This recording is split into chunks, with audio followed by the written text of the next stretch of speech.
Seja muito bem-vindos ao Mesa de Debates. Aqui quem está falando é o Guilherme. E neste final de domingo, nós do Mesa de Debates vamos fazer uma série de lives, né, debates, conversas aqui sobre a questão da reforma do ensino médio.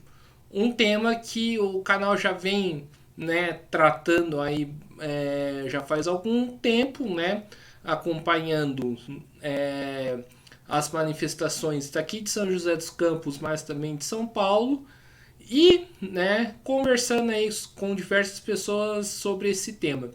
E para né, reforçar aqui a nossa discussão, convidei aqui o Noah, ele que é militante da Faísca Revolucionária e também militante do MRT, que vai ser o primeiro convidado nosso aqui deste dia para falar sobre esse tema. Então, sem muita demora, tudo bem? Noah? Antes da gente começar, por favor, fale um pouquinho aí de você.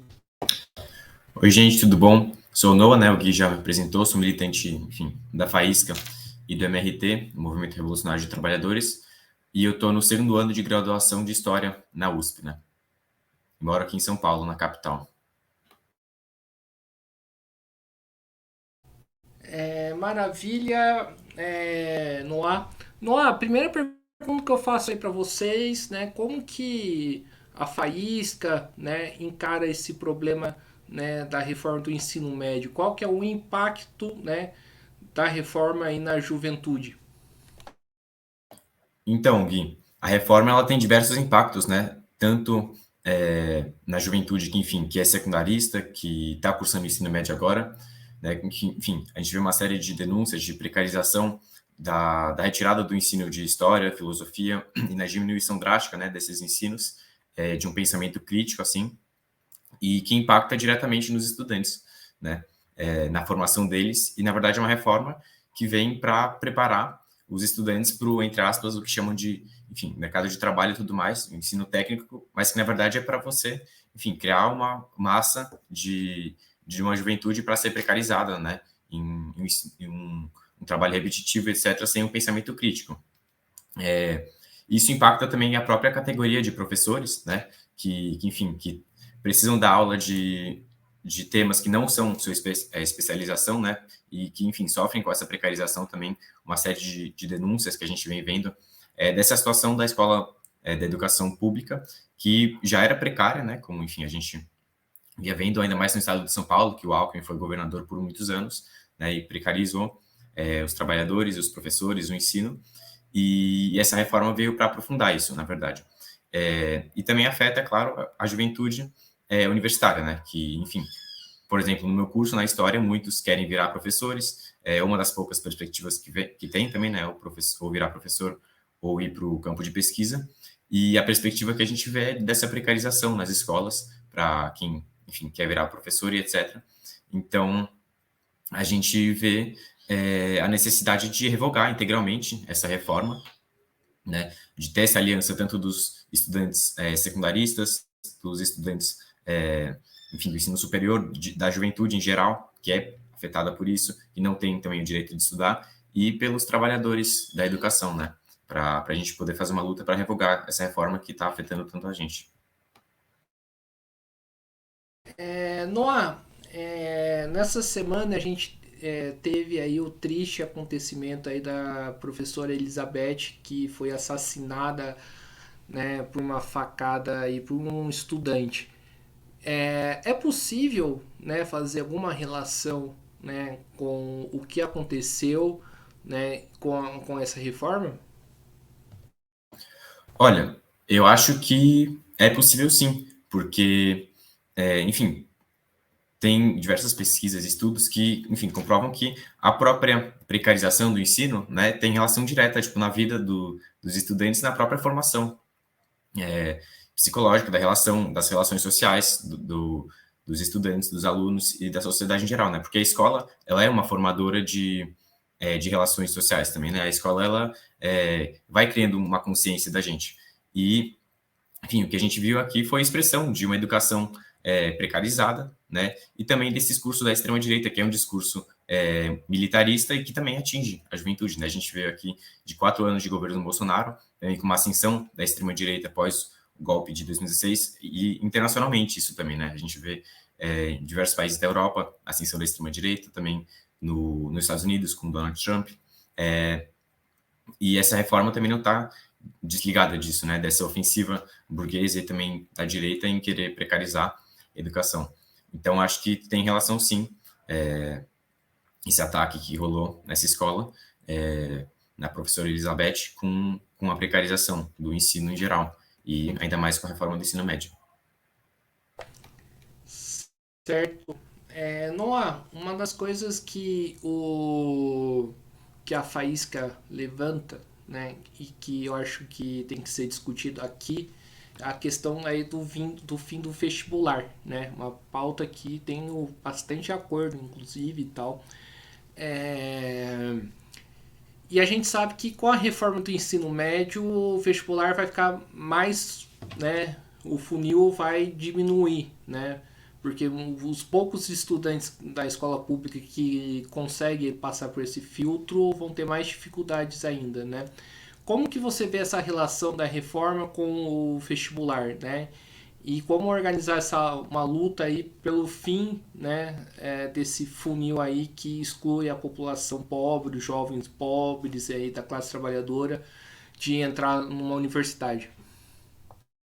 Uma pergunta muito boa, porque eu lembrei agora, num dos atos que teve contra a reforma do ensino médio, estava conversando com alguns estudantes, né, secundaristas que foram no ato, e eles comentaram que grande parte da grade que é ensinada agora nas escolas é uma grade que não vai cair no Enem, na verdade, né? Que o Enem ele dá outros conteúdos do que está sendo proposto nessa nova grade do ensino médio, né? Então, que como você falou, vai afunilar mais ainda esse filtro social e racial que é o vestibular, né? E é o que eu falei, é um projeto, se você pensar assim, que é totalmente elitista, né?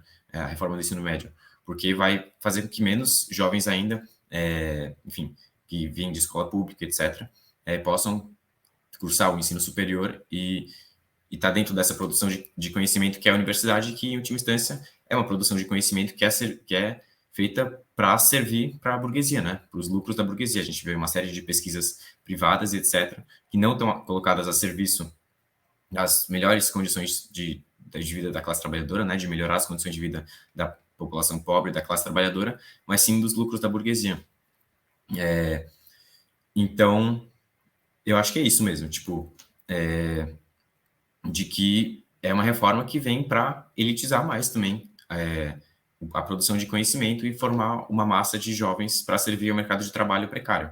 E por isso que se coloca mais urgentemente ainda essa pauta da revogação da reforma do ensino médio e a pauta do fim do vestibular, né? Porque, enfim, a gente viu também teve a implementação das cotas, que aumentou um pouco a proporção de estudantes negros e vindos de escola pública, mas que a gente sabe que não é suficiente, né? Porque, primeiro, continua excluindo uma série de estudantes de escolas públicas dessa produção de conhecimento do ensino superior e também não muda a estrutura de classe da própria universidade, né? Então, é fundamental que tenha essa luta pelo fim do vestibular e também é fundamental que as próprias direções do movimento estudantil, né, a UBS e a UNE, que são dirigidas pelo PT, pelo PCdoB, enfim, na juventude é o JS, levantem fortemente essa pauta também, né, porque é uma pauta que não é levantada por eles, né. Enfim, eu não estudo mais em escola, mas, enfim, quando eu estudava em escola, a maioria dos estudantes, dos meus colegas, enfim, não queriam fazer o vestibular, porque sabem que é um filtro, né, e que você tem que se submeter a uma pressão muito grande, assim, inclusive vários não passaram também. Enfim, e se tivesse um trabalho de fato dessas direções, né, da UBS, que é a União Brasileira dos Estudantes Secundaristas, em ir nas escolas e levantar essa pauta do fim do vestibular, eu acho que teria uma adesão gigantesca, assim, que poderia ter um movimento muito grande por essa pauta que é tão fundamental, ainda mais com a reforma do ensino médio.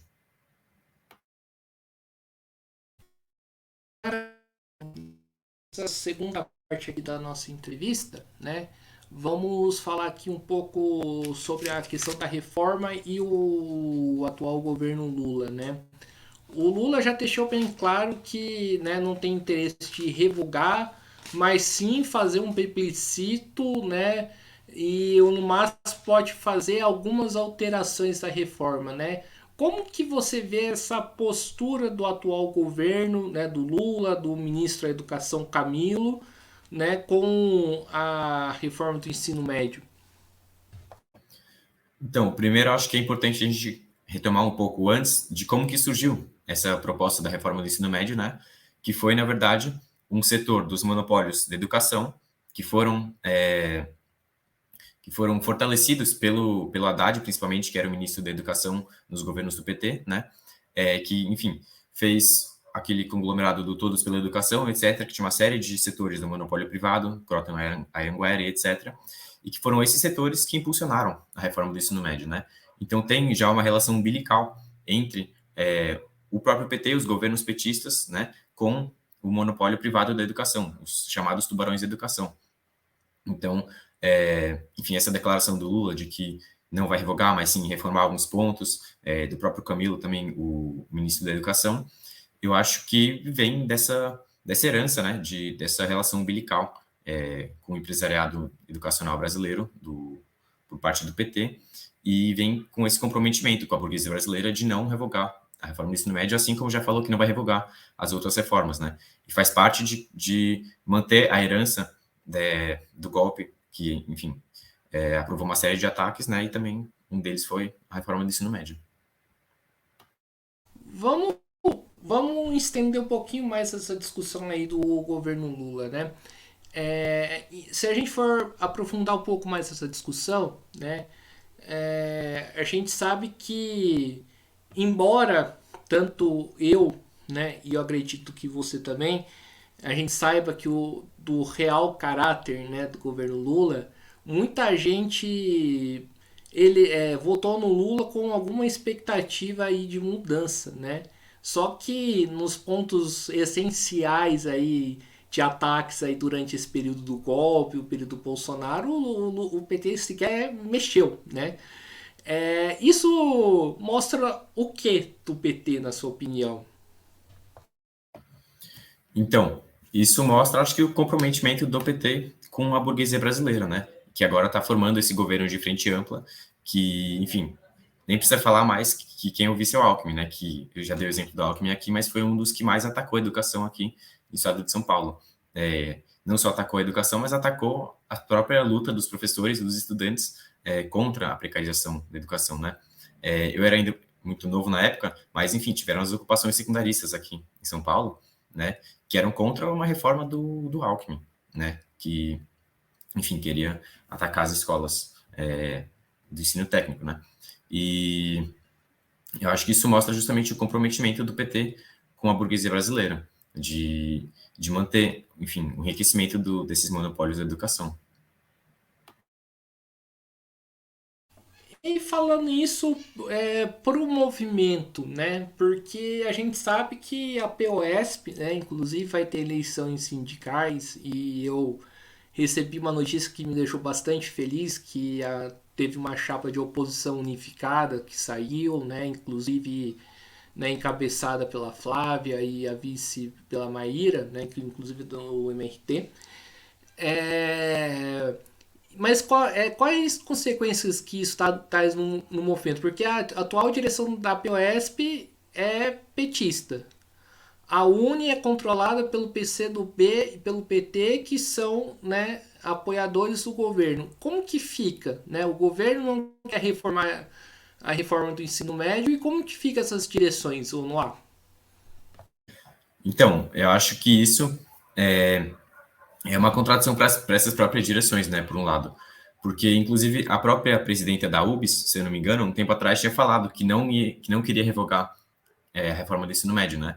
E depois, enfim, e depois a própria UBS chamou alguns atos pela revogação. Então, acho que tem uma contradição entre a direção dessas entidades, né, da UBS, da Uni, da POSP e outros sindicatos de professores, que são do PT, que fazem parte do governo, que já falou que não vai revogar, né, que nem você colocou, mas que, por outro lado, tem uma pressão da base que é muito forte, né, por justamente lutar contra essa reforma que os trabalhadores e os estudantes estão sentindo na pele, essa precarização, né.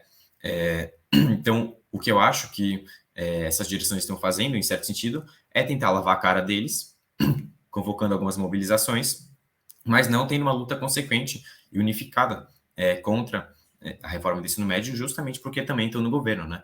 Para dar um exemplo aqui, tiveram, enfim, mais de um ato, mas tiveram alguns atos no último mês que foram chamados pelas entidades estudantis, né? Tiveram outros atos que foram chamados pelos sindicatos de professores, mas a direção é a mesma, né? Então, se tivesse uma luta consequente de fato para querer revogar a reforma do ensino médio, teria chamado um ato unificado de estudantes e professores, porque isso já a história já provou, né? Tipo, nas lutas contra a ditadura e muito mais, que essa aliança entre os professores, os trabalhadores e os estudantes é muito explosiva, que teria o potencial para revogar essa reforma do ensino médio, né? Então, a gente vê que, na verdade, o papel que cumprem essas direções é de lavar o próprio cara, chamando esses atos e etc. Só que também é um entrave para o desenvolvimento de uma luta consequente contra a reforma do ensino médio, né? Porque justamente estão no governo e têm esse compromisso com a burguesia de não revogar essa reforma. Pouco, porque a gente está falando de estudantes e professores que muitas das vezes estão na mesma escola, né? E lutam de forma separada. E o que, né, frente a essa divisão, o que vocês aí da Faísca Revolucionária estão defendendo? Então, a gente foi nos atos também, né? E a gente, enfim, nas nossas intervenções, enfim, na faixa, músicas, etc., a gente estava defendendo essa aliança, né, entre os professores e os estudantes para justamente revogar a reforma do ensino médio e ter essa luta conjunta, né? Você mencionou também que agora vai ter eleição na APOESP, né?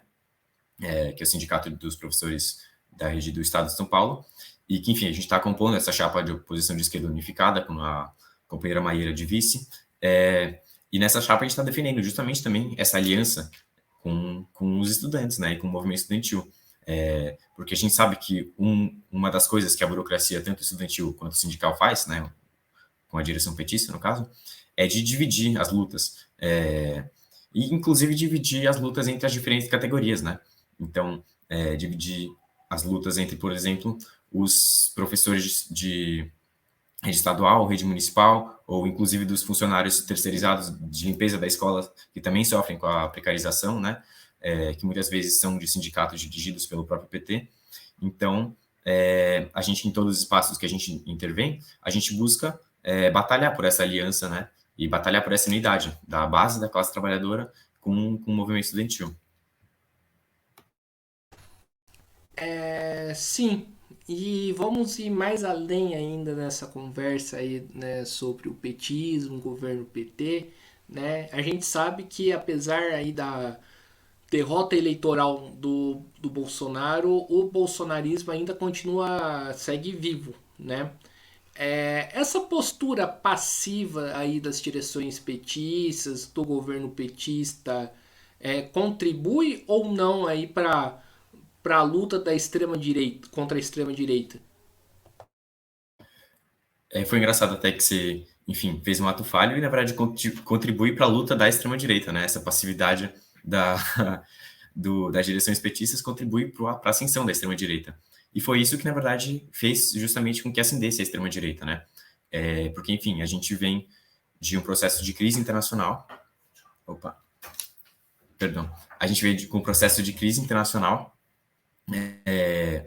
que afetou o Brasil, né, desde 2008, etc., e que quem era o governo era o PT. E aí, enfim, tiveram as jornadas de junho, que questionaram justamente os governos do PT e toda a precarização neoliberal, etc. E o que as direções petistas fizeram foi reprimir, foi ter uma política de passividade, de divisão, né, enfim, da classe trabalhadora com o movimento estudantil, com as diferentes categorias do movimento operário. Isso foi o que assentou o caminho para a extrema-direita, né? E, enfim, da mesma forma que também ficaram passivas, né? Que essas direções também ficaram passivas no golpe de 2016, com o impeachment da Dilma, na prisão do Lula, na reforma da reforma trabalhista, na reforma da Previdência de 2019, no próprio tsunami da educação de 2019, né? Contra, enfim, os ataques do governo Bolsonaro à educação. Então, acho que contribui para a ascensão da extrema-direita, e fortalece, né, uma luta da extrema esquerda. E o nosso desafio é justamente conseguir superar essas direções.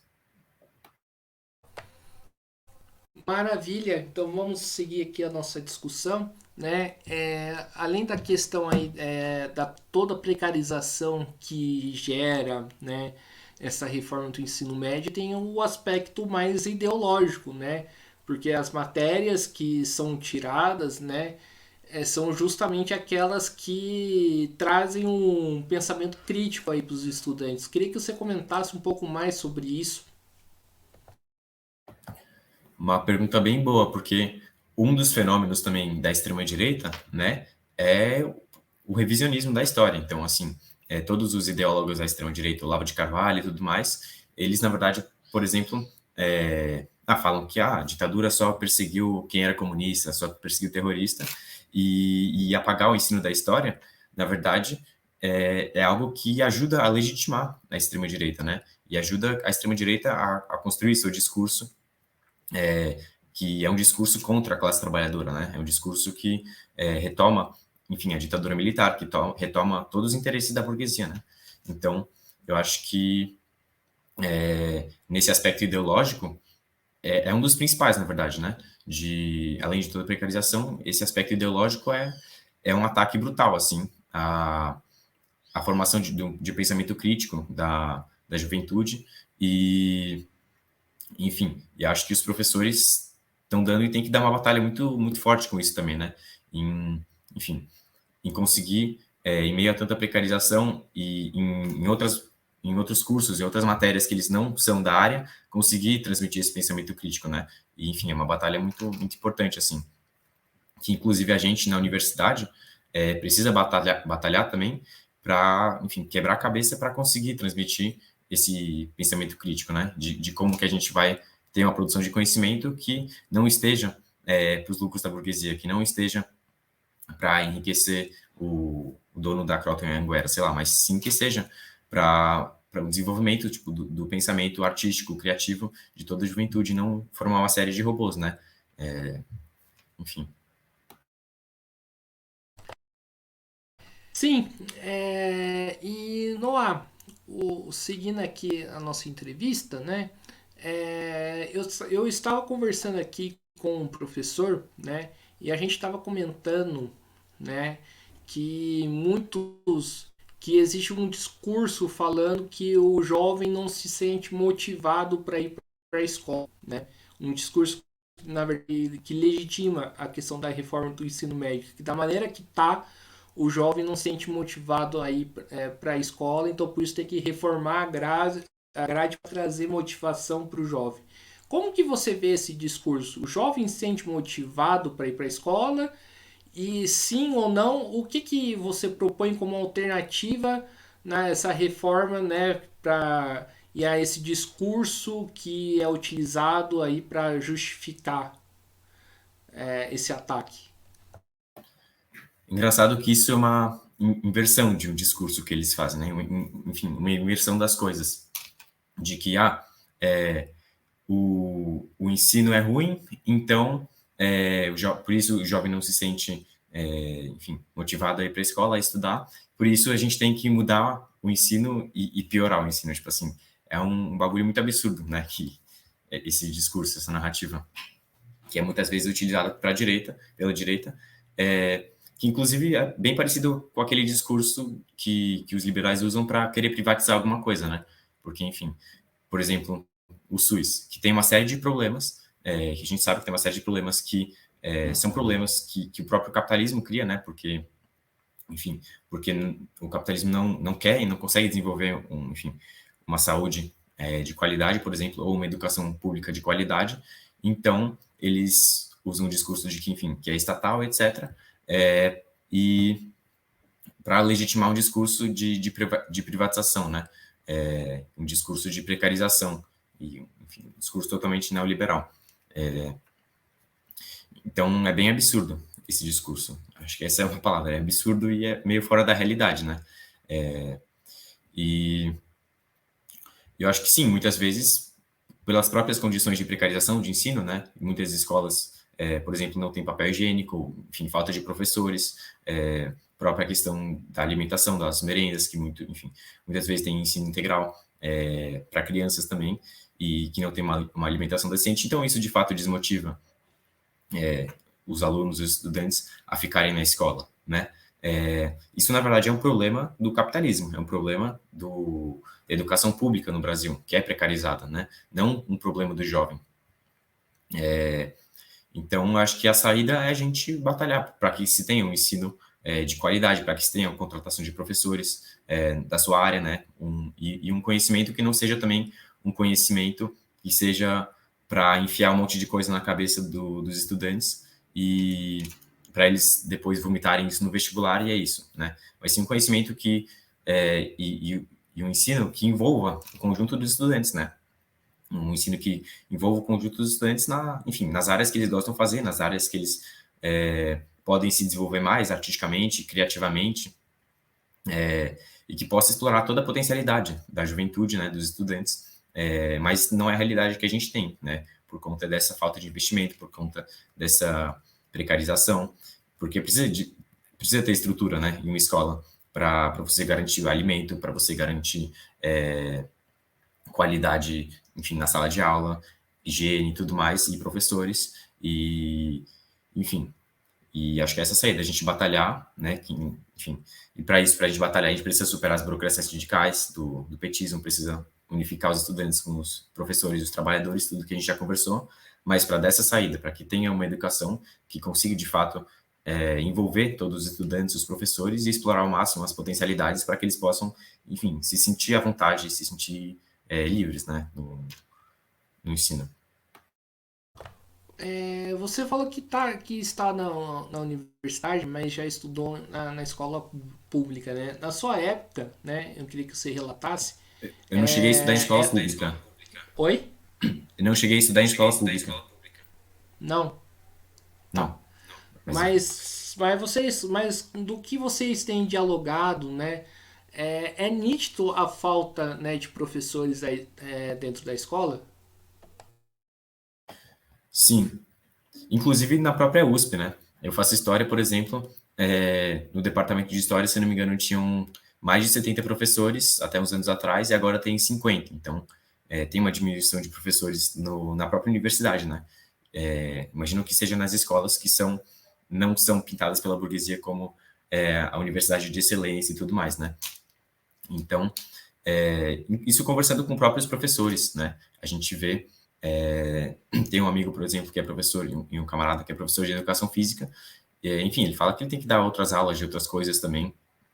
E ele fala que já me contou, né, que, por exemplo, já chamaram ele para dar, sei lá, 3, 4 aulas seguidas em enfim, lugares diferentes, porque não tem mais professores de educação física para dar aula para os estudantes. Então, é uma situação de falta de contratação de professores que afeta, né, inclusive interfere diretamente e qualitativamente na qualidade de ensino, né, porque, enfim, porque isso desgasta, né, você dá diversas aulas seguidas, sei lá, dá 12 horas de aulas seguidas, isso desgasta você mentalmente, fisicamente, e isso prejudica a qualidade de ensino também para os estudantes, e isso pode ser um dos motivos também que se tem um desinteresse, de certa forma, da juventude em ir para a escola, né?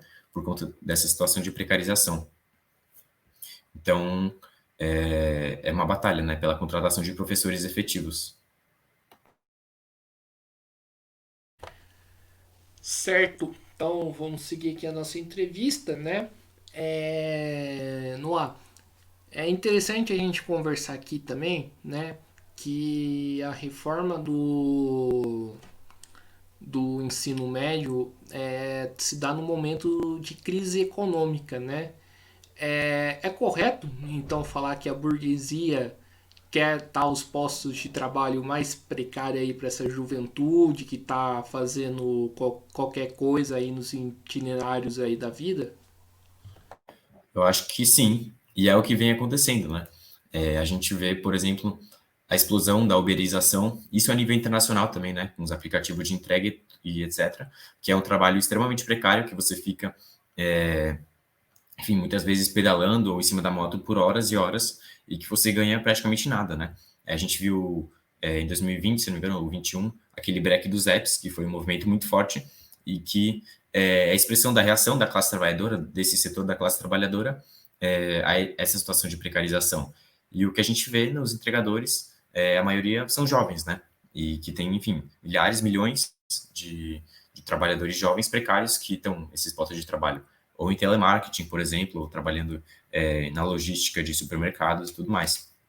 Então, essa reforma do ensino médio, eu acho que, assim, um ataque da burguesia para jogar a juventude nos piores postos de trabalho mais precários, com, enfim, ou sem contrato, ou contrato terceirizado, para aumentar seus lucros. Certo, então vamos aí para a parte final aí da nossa entrevista. Vamos fazer uma entrevista um pouco mais curta, né? Inclusive, né, direcionada aí para os jovens e tal. Não vamos gravar podcast de 3 horas não, que é cansativo. O Noah, que papel, né, que o movimento estudantil aí das universidades podem aí cumprir nessa luta, né? Porque, né, que muito se discute e não sei se vocês, acho que você deve saber, né? Eu falei em off, eu também já fui militante da MRT na época que era faísca, né? Mas muito se discute aí, né? O muro que existe entre a universidade e fora da universidade. Que modo que o movimento estudantil da universidade pode ajudar na luta aí desses estudantes aí que estão sofrendo na mão desse novo ensino médio? Essa eu acho que é a pergunta fundamental, assim, né? Como que a gente atua para superar isso, né? Para superar, enfim, toda a situação de precarização, da reforma do ensino médio e tudo mais. E, enfim, eu que faço história, acho que tem diversos exemplos históricos de como que o movimento estudantil, em especial o movimento estudantil da USP, cumpriu um papel fundamental, na verdade, em, por exemplo, lutar contra a ditadura militar, né? Só para dar um exemplo rápido aqui, o movimento estudantil da USP foi um dos primeiros, quando o DCE era dirigido pela Libelu, né?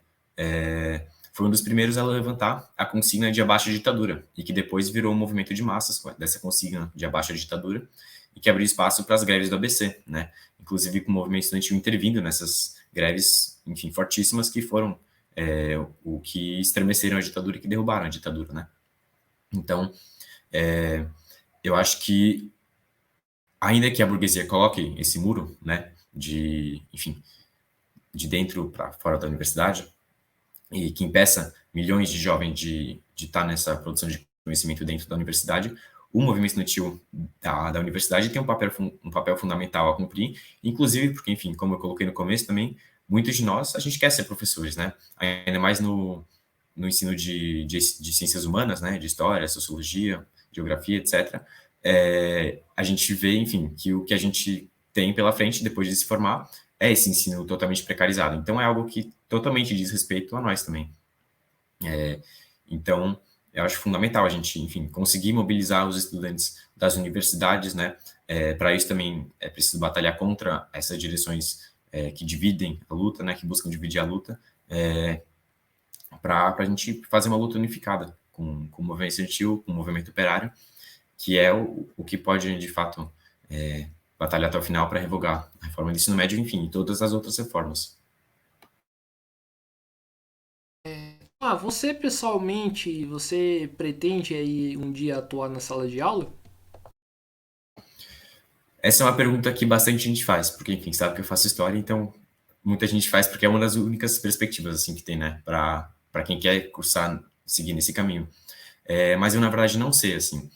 Eu acho que em algum momento, sim, pretendo fazer licenciatura, abrir a licenciatura, talvez em breve ou não, mas enfim, mas pretendo fazer licenciatura para ter essa experiência, pelo menos, em sala de aula. Enfim, mas eu acho que eu vou experimentando, assim, o que eu vou gostando mais, mas acho que passar por essa experiência vai ser interessante também. Certo, nós estamos aqui discutindo aí a relação do movimento estudantil universitário e fora da universidade. Não há as direções aí, pelo menos da USP, né, que estão aí em TCE, Centro Acadêmico, Diretório Acadêmico, não sei como funciona a USP hoje, elas estão levando esse debate aí para fora da universidade ou estão fazendo o corpo mole, deixando a desejar? Então, estão levando pouco, na verdade, esse debate. E não estão batalhando para mobilizar os estudantes de fato para ter essa aliança, né, com os estudantes secundaristas e tudo mais. Quem dirige hoje o DCE da USP é o Movimento Correnteza, né, que é impulsionado pela Unidade Popular, a JC, que é a juventude do PCB, o Juntos, que é a juventude do MES, que está no PSOL, e Ecoar, que também é uma juventude que faz parte do PSOL. Então, eles, de certa forma, têm um discurso mais radical e mais à esquerda do que a direção anterior, que era diretamente o PT e o PCdoB, mas que também, em última instância, acabam por se adaptar à burocracia a nível nacional, inclusive, né? São, digamos assim, uma oposição formal à direção da Uni, mas que também não fazem espaços de construção ampla de assembleia, etc. Fazem assembleia, mas que não é construída de fato, passa a ser algo formal, sabe? Então, enfim, eu acho que a gente precisa batalhar para que seja de fato uma construção massiva, né? Ainda que isso também venha do próprio movimento, do próprio momento político, que a gente vê uma grande ilusão com o governo e tudo mais, mas que as próprias mobilizações que tiveram agora, a própria situação de precarização vai tirando essas ilusões com o governo que já falou que não vai revogar a reforma do ensino médio, né? Mas enfim, são essas direções do movimento estudantil na USP. A gente também tem uma situação grande de precarização, né? Principalmente em relação, por exemplo, ao CRUSP, que é o conjunto residencial da USP, né? Enfim, que a reitoria é um dos alvos mais atingidos da reitoria, pela reitoria, é a moradia estudantil, e, enfim.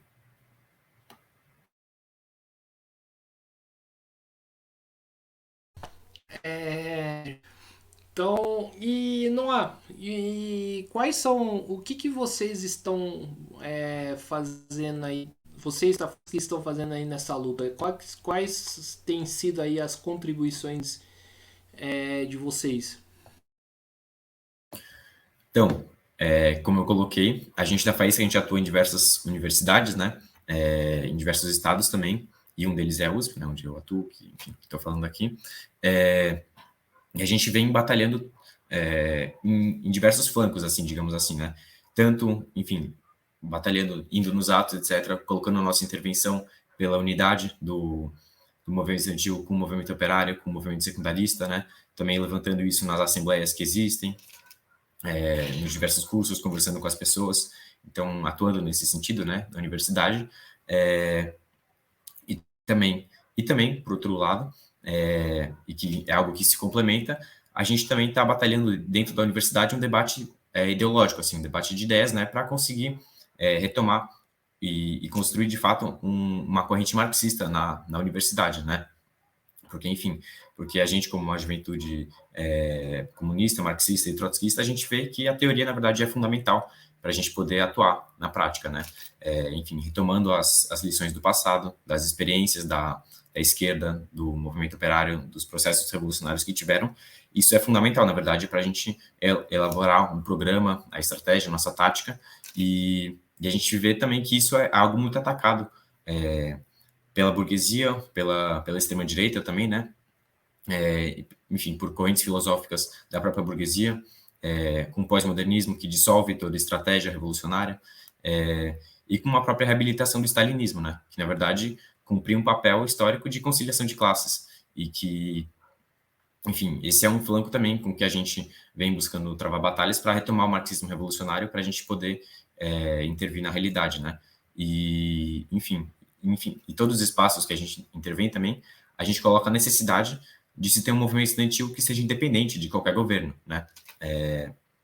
Mesmo que, enfim, como eu falei, tem grande parte da juventude tem uma certa ilusão nesse governo do Lula e do Alckmin, né? Por não ser um governo Bolsonaro, um governo odioso que nem o do Bolsonaro, se tem muita ilusão, mas a gente sabe que continua sendo um governo burguês, um governo que como já foi falado aqui, tem um compromisso com toda a burguesia, com os monopólios da educação, com os empresários e tudo mais, e que é fundamental, na verdade, do ponto de vista estratégico, né, a gente se manter de forma independente do governo. Então, essas são as batalhas mais centrais que a gente dá, né? Essa unidade com os outros setores, tanto do movimento estudantil quanto do movimento operário, essa batalha por ter uma retomada do marxismo revolucionário, né, um debate de ideias para retomar o marxismo para pensar a nossa intervenção na realidade, e também a necessidade de ter um movimento estudantil que seja independente do governo. Ainda mais aqui em São Paulo, né, que a gente tem o governo Tarcísio, que é um bolsonarista. Então é isso aí, pessoal. Né, estamos encerrando mais uma live do Mesa de Debates. Quero aqui agradecer a participação do Noah. Gostei aí bastante aí da nossa conversa e passo a bola aí para ele novamente fazer as considerações finais. É isso. Muito obrigado pelo convite também, pelo debate. Eu gostei bastante. Foi minha primeira entrevista, assim, na verdade. Vocês já tinham me entrevistado em um ato, inclusive, o Ulisses me chamou lá para uma entrevista. Mas eu gostei bastante. E, enfim, chamo todo mundo para seguir essa batalha, né? Pela unidade dos estudantes com os professores e os trabalhadores, para que a gente possa, de fato, revogar a reforma do ensino médio. Chamo também vocês a conhecer a Faísca, o Esquerda Diário, que é o nosso jornal, né? Podem, enfim, pesquisar no Instagram, nas redes sociais, Faísca Revolucionária. Enfim, e é isso. E seguimos na luta. Muito obrigado, Gui. Então é isso aí, pessoal. Mais uma vez agradecendo ao Noah, também agradecendo a você que estiver nos acompanhando. Peço aí que se inscrevam no canal podcast Mesa de Debates de Tudo Um Pouco. Curta, compartilhe, comente esta entrevista, outras matérias, né, programas aí que nós produzimos. Também curta a nossa página do Facebook Podcast Mesa de Debates de Tudo Um Pouco. Siga a gente no Instagram, Mesa de Debates, e no TikTok, Podcast Mesa de Debates. E além disso, né, contribua aí com o nosso Pix 385-007-02800 CPF. Nós somos uma mídia independente, né, e independência política também implica independência financeira. Então aí para a gente continuar fazendo nosso trabalho, né, contribua aí com qualquer quantia. E quem quiser participe aí do nosso Padrim, www.padrim.com.br/podcast Mesa de Debates. É isso aí, a primeira live, né, de hoje está encerrando. Daqui a pouco volto, né, com mais gente aí para falar sobre esse tema da reforma do ensino médio. Um forte abraço e